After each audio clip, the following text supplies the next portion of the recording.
On a en tête ces grandes usines en Islande, qui c'est des aspirateurs d'air. Est-ce que ça, c'est crédible ou alors c'est souvent financé aussi par l'industrie pétrolière? Est-ce que, ça aura un intérêt un jour? Qu'est-ce que tu en penses toi? Ouais, je ne sais pas si on est capable de le dire aujourd'hui. Oui, c'est des techniques qui, sur le papier, fonctionnent sans doute. On a des technologies pour retirer du CO2 de l'air, mais c'est des techniques qui coûtent très cher.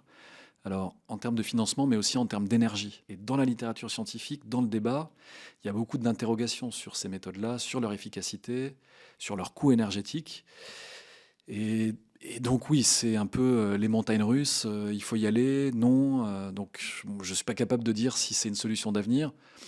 Il me semble qu'on doit continuer à explorer les possibilités tout en ne mettant pas, ou en tout cas ne faisant pas trop de promesses avec ces technologies-là.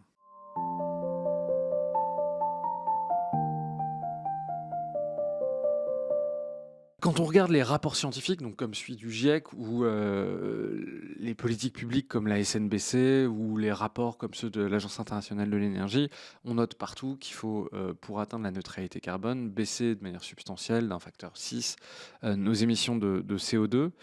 Hem, mais dans tous ces rapports, on voit qu'il faut augmenter les puits, à la fois les puits naturels, on l'a dit sur la SNBC, mais aussi, on voit souvent apparaître, comme c'est le cas dans la SNBC, des technologies qui permettent de retirer du carbone de CO de l'atmosphère. Heu, D'un mot, c'est quoi les différentes familles qui permettent de booster les puits de carbone? À la fois les puits de carbone naturels et les aspects technologiques de cette séquestration du carbone. Peut-être d'un mot, je reviens sur ces techniques qu'on appelle en français élimination du dioxyde de carbone. Souvent, on a l'acronyme EDC. Et en anglais, c'est CDR pour Carbon Dioxide Removal. Et le débat autour de ces techniques monte. Il monte en particulier depuis le rapport du GIEC sur l'objectif 1,5 degré, qui a mis en avant le recours potentiel à ces techniques pour stabiliser le climat à 1,5 degré, voire à 2 degrés. Alors, je reviens un instant sur ce que je disais tout à l'heure. Oui, il faut baisser nos émissions de façon drastique, mais même divisé par 6, ça ne suffit pas, vu que pour stabiliser le climat, il faut être à des émissions nettes zéro. Donc si on baisse nos émissions d'un facteur 6, par exemple, ou d'un facteur 9, ou d'un facteur 10, on aura quand même besoin de compenser ces émissions restantes par une élimination ou une compensation de ces émissions. Je prends un exemple pour que ça parle bien aux gens. Par exemple, dans la stratégie nationale bas carbone, qui est la grande politique publique de réduction de nos émissions, ils disent d'ici 2050, on doit mettre 0 par les transports.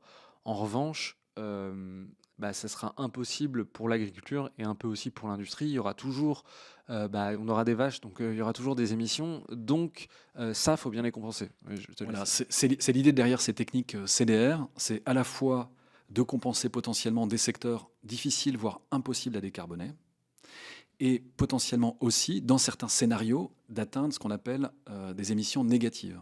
Donc c'est les cas où on est allé trop loin, entre guillemets, et on veut des émissions négatives pour faire baisser le CO2 de l'atmosphère. Donc évidemment, il faut toujours dire et redire que la priorité absolue, c'est de faire baisser les émissions et que toutes ces techniques ne permettront jamais de compenser l'ensemble de nos émissions d'aujourd'hui. Donc elles ne seront utiles que dans un deuxième temps, quand on aura été capable de faire baisser nos émissions d'un facteur 5, d'un facteur 10, pour compenser des secteurs difficiles à décarboner ou impossibles à décarboner, et pour atteindre potentiellement des émissions dites négatives.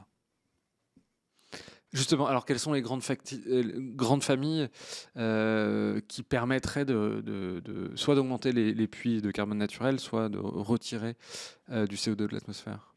Oui, ça revient un peu au même, hein, finalement. Retirer du CO2 ou en augmentant les puits, on retire aussi du CO2 de l'atmosphère. C'est pour ça qu'elles sont regroupées, toutes ces techniques, dans le terme CDR ou EDC.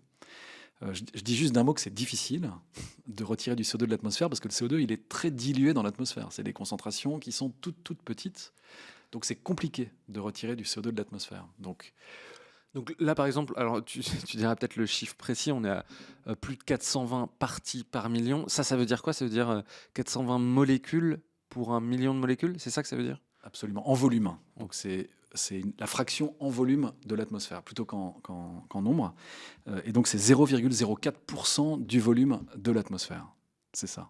Donc c'est tout petit, c'est cette quantité de CO2 dans l'atmosphère. Donc c'est compliqué de l'enlever.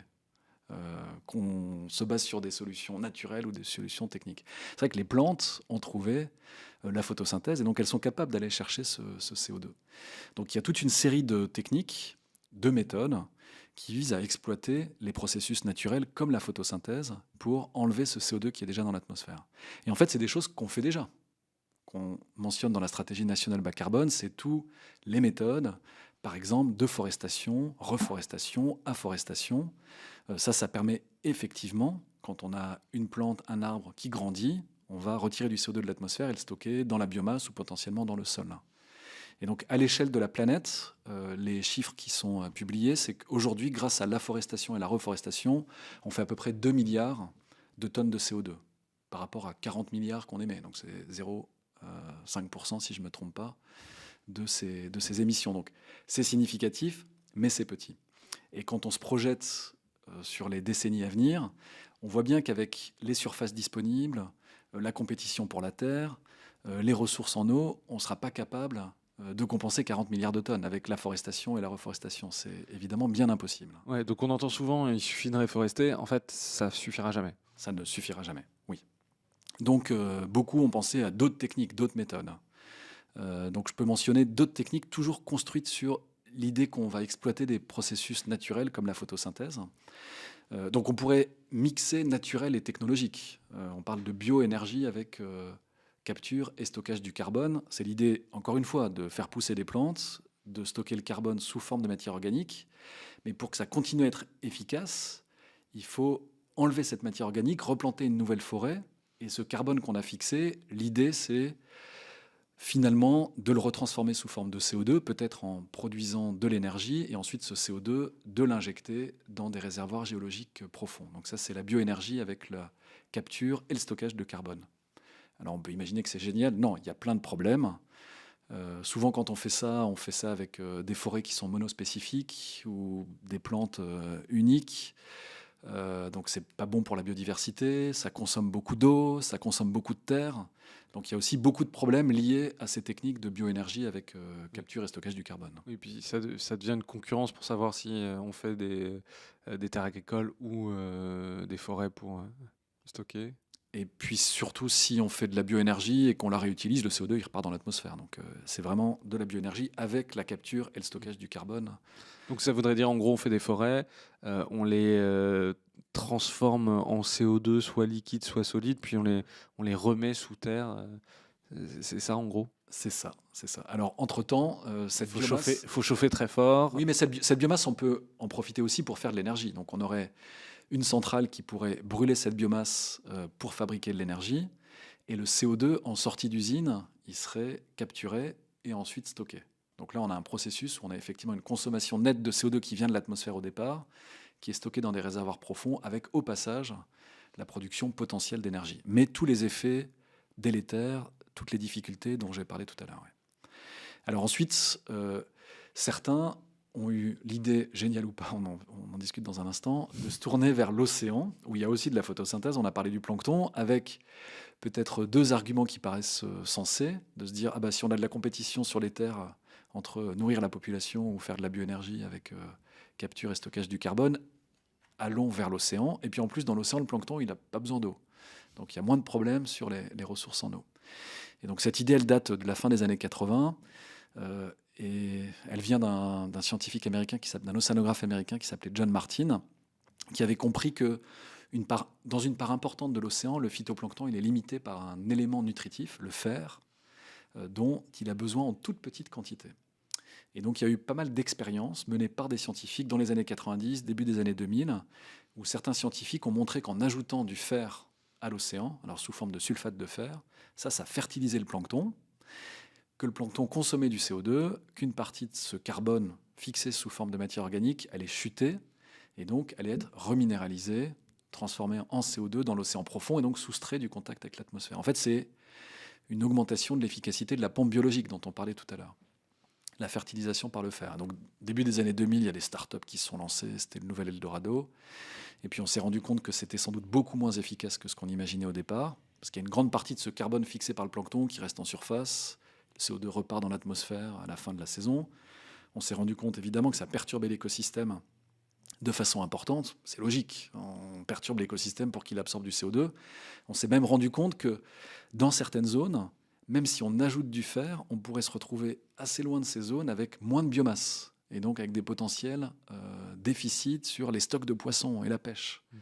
Et puis, on perturbe l'ensemble du milieu. Cette matière organique qui chute, elle consomme de l'oxygène. Donc, on pourrait avoir des épisodes de perte d'oxygène, réémission d'autres gaz à effet de serre. Donc, plein de warnings qui nous font dire aujourd'hui que c'est même pas du tout une solution d'avenir pour éliminer du CO2 de l'atmosphère. Et peut-être je termine sur d'autres méthodes biologiques. Toujours sur la photosynthèse, certains ont imaginé même cultiver des macroalgues, donc des algues de grande taille en pleine mer. Alors l'intérêt, c'est que c'est des algues qui poussent très vite.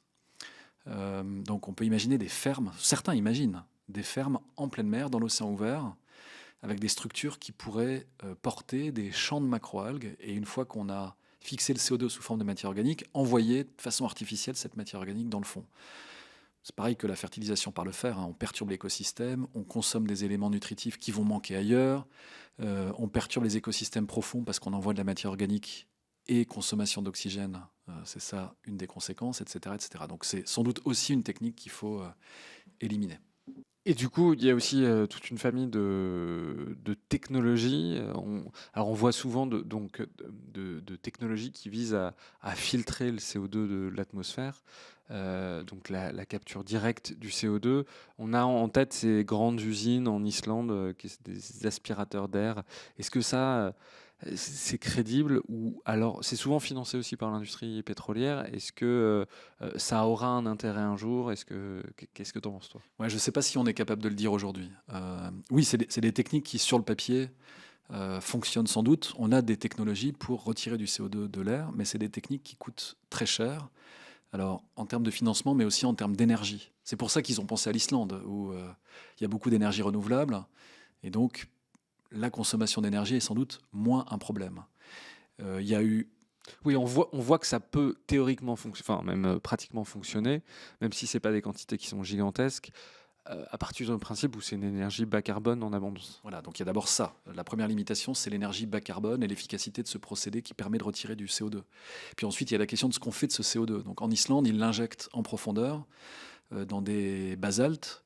Et l'idée, c'est qu'avec la température élevée, ce CO2 injecté en profondeur, il se minéralise sous forme de carbonate, où il serait stocké de façon très durable. Mais là aussi, il y a beaucoup de questions sur la durabilité de ce carbone. Est-ce qu'il est vraiment stocké sous forme de carbonate? Et dans la littérature scientifique, dans le débat, il y a beaucoup d'interrogations sur ces méthodes-là, sur leur efficacité, sur leur coût énergétique. Et donc oui, c'est un peu les montagnes russes, il faut y aller, non. Donc je ne suis pas capable de dire si c'est une solution d'avenir. Il me semble qu'on doit continuer à explorer les possibilités tout en ne mettant pas, ou en tout cas ne faisant pas trop de promesses avec ces technologies-là.